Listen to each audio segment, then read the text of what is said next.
एक सुखद समाचार सभी देशवासियों के लिए जो चंद्रयान की इस यात्रा को बड़े नज़दीकी से वॉच कर रहे हैं, उसको फॉलो कर रहे हैं। बल्कि मैं तो ये कहूँगा कि चंद्रयान की यात्रा को सारा विश्व इस वक्त बड़ी उत्सुकता के साथ देख रहा है। और ये सुखद समाचार ये है कि जो उसका फाइनल लूनर मनूवर था, आज वो मुकम्मल हो गया।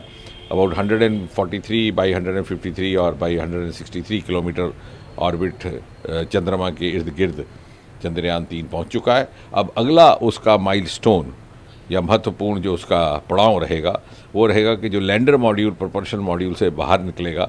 और हमारी अपेक्षा है कि ये 17 अगस्त के लगभग होना चाहिए ऐसा। उसके उपरांत साउथ पोल के नज़दीक जाकर के वो एग्जैक्ट उस स्थान की शिनाख्त करेगा जहां उसे लैंड होना है। और लैंड होने की संभावना 23 अगस्त लगभग सायं 5:30 बजे। और चंद्रयान 3 की इस यात्रा को सारा विश्व इसलिए भी देख रहा है कि बहुत सारे फॉर द फर्स्ट टाइम हमारे निष्कर्ष निकलने वाले हैं। चंद्रयान 1 था जिसने चंद्रमा की धरती पर पानी अथवा जल की उपस्थिति क्या प्रमाण लाया था, जो कि अमेरिकन स्पेस मिशन अभी तक नहीं ला पाए थे। हालांकि नील आर्मस्ट्रांग वहाँ पे जाके लैंड भी हुए थे स्वयं व्यक्तिगत तौर पर। दूसरा, चंद्रयान 3 चूँकि साउथ पोल पर लैंड होने वाला है, जहाँ पर छोटे छोटे क्रेटर्स ऐसे लगता है कि पाए जाते हैं पानी के, तो हो सकता है कि वहाँ प्रयोग करना और अधिक संभव हो।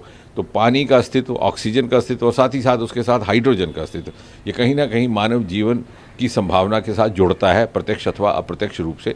उस स्तर पर भी इसका अनुसंधान करने के लिए हमें कुछ और नए इनपुट्स मिलेंगे। और इसके अतिरिक्त चांद की धरती पर इन सिटू जो प्रयोग होंगे, एक्सपेरिमेंट्स होंगे, उनके नतीजे, उनके निष्कर्ष न केवल भारतीय संस्थानों को बल्कि नासा जैसे प्रीमियर संस्थानों को भी उपलब्ध रहेंगे।